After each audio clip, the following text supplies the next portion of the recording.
Assalamualaikum warahmatullahi wabarakatuh.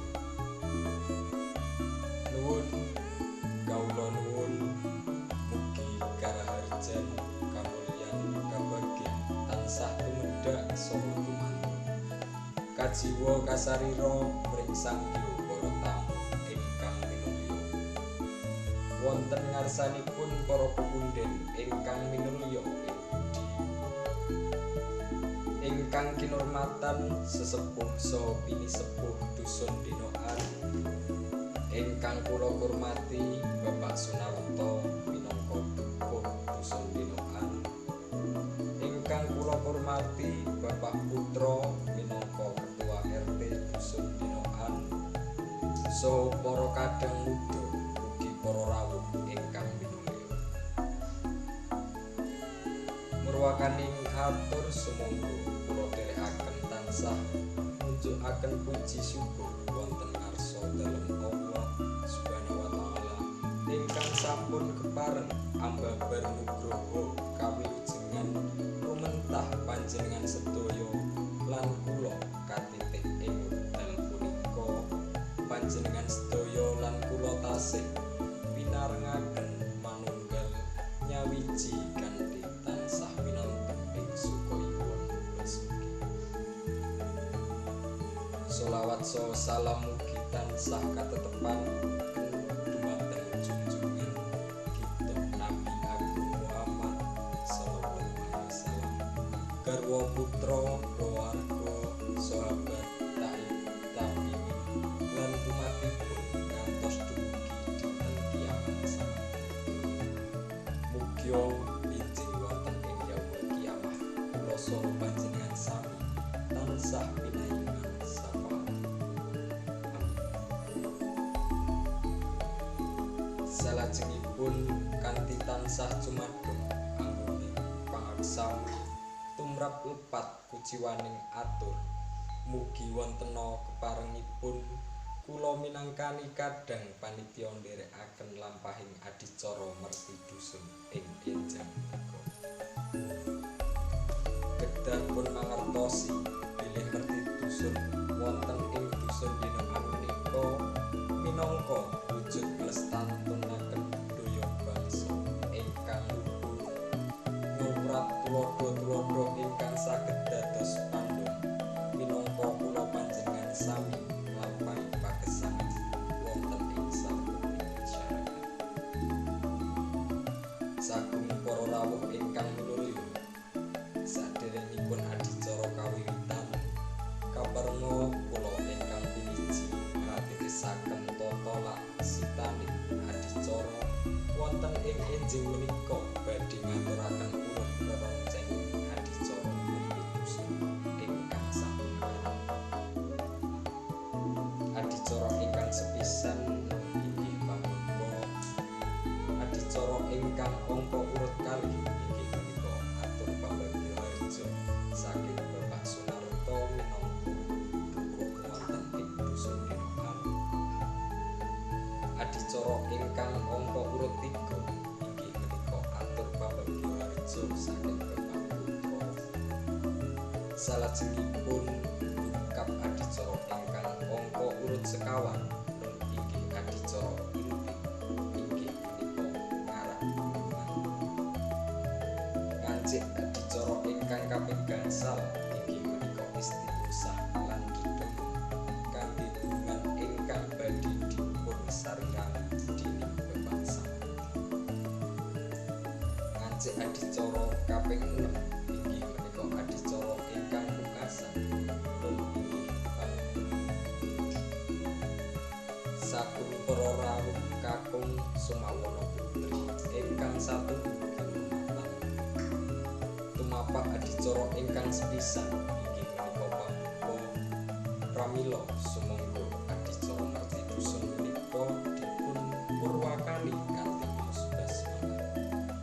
Mugi-mugi lantaran pambuka waosan basmalah menika kala wau adicara merti dusun punika saged lumampah kanthi rancak kalis ing samika.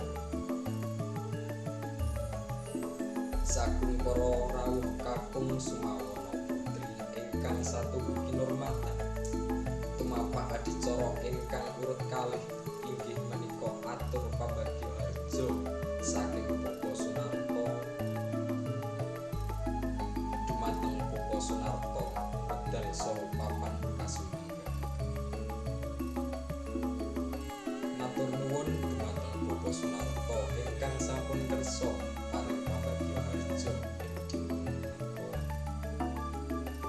sagung para rawuh kakung Sumawana putri ingkang satu kinurmatan tumapak adicara angka urut 3 inggih menika atur pambagya harja saking Bapa Putra minangka ketua RT Dusun Dinoan. Dumateng panjenenganipun Bapa Putra wedal saha papan kasumanggaaken. Matur nuwun kula aturaken dumateng Bapa Putra ingkang sampun kersa paring pamandungan. Sagung para rawuh kakung Sumawana putri ingkang satu kinurmatan tumapak adicara angka urut sekawan inggih menika adicara inti wonten nun inggih ngarep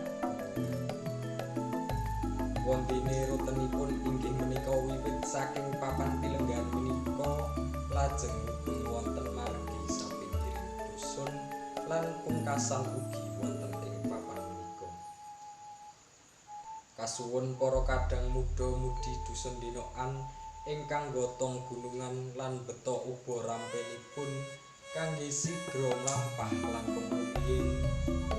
Para rawuh ingkang bagya mulya kasuwun sedaya sami nderek lampahing para kadang muda-mudi Dusun Dinoan. Sumangga kawiwitan. Alhamdulillah sedaya sampun sami dumugi wonten ing papan menika malih.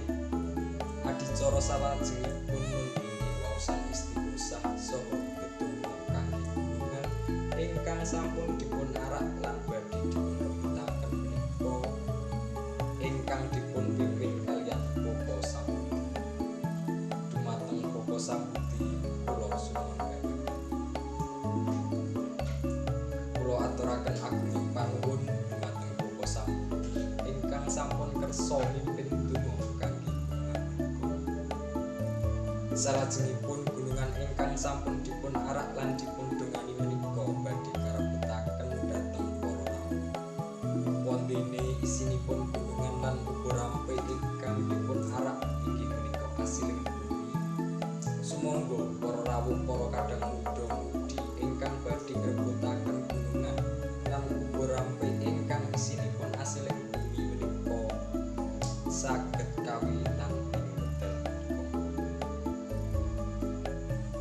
Gunungan ingkang kala wau tumata rapi isinipun asiling bumi menika sampun kantun raganganipun. Mugia asiling bumi ingkang kasusun tumata dados gunungan ingkang dipun rebutaken sedaya rawuh menika saged pangabekani para rawuh.